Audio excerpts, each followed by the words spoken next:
Hi, I'm doing my presentation on who I think is a real witch.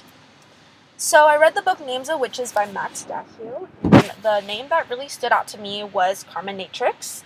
And it basically is a name from Carmen, and in Latin means song.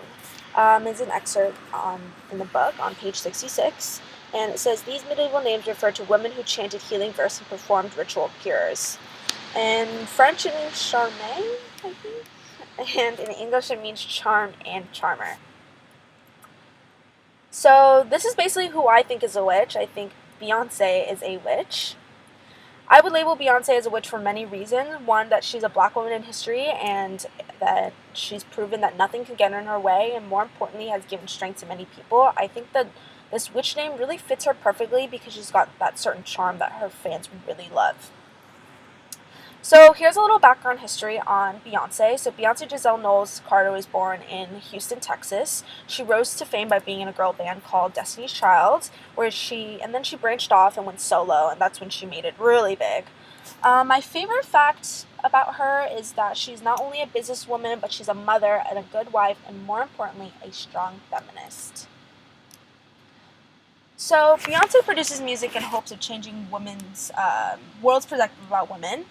She has a hit single called Flawless, and it samples from a TED Talk called We Should All Be Feminists by Nigerian author Chimamanda Ngozi Adichie. I'm totally butchering that, but I've seen the TED Talk before many times in class and by myself, and it's a really powerful TED Talk, and it just kind of gives women hope and why everyone should be feminists. In a BBC article, it said on Women's International Day, her hashtag BayGood charity organization teamed up with the Clinton Foundation to remind us of a harsh reality. And she said, despite progress over the last several decades, women and girls remain the majority of the world's unhealthiest, unfed, and unpaid.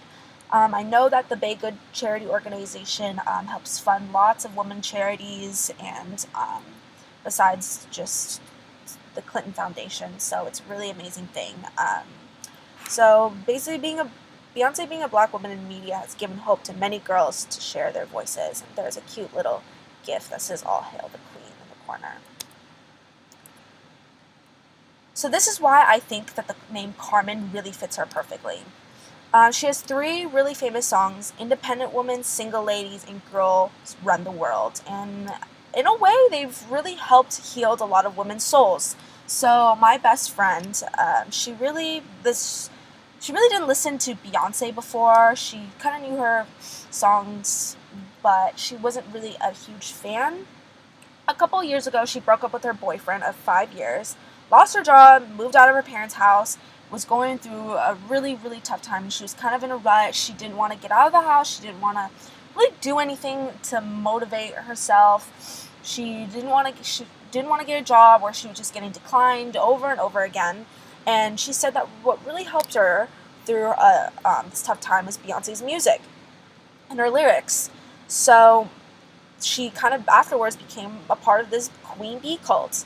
And the funny thing is that this kind of happened around when the Lemonade album came out. And the funny thing is that the Lemonade album was about Jay-Z cheating on Beyonce, and Beyonce kind of forgiving him and saying that I'm much more than this, like I am a strong woman. And that's funny because my best friend's boyfriend cheated on her also, and so the lyrics and the whole album kind of gave her hope about who she really should be. So why is she Carmen? Oh, this is another slide. Not only she's a feminist, but she's an activist for minorities. The most controversial was Beyonce's halftime show, where she and her dancers wore black berets, afros, and it was a reminiscent of the way the Black Panther movement dressed in the 1960s.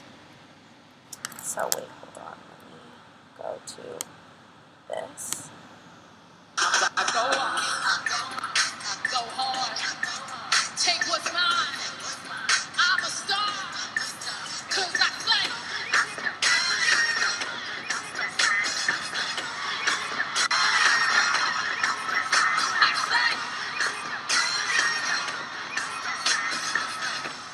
Okay, ladies, now let's get information.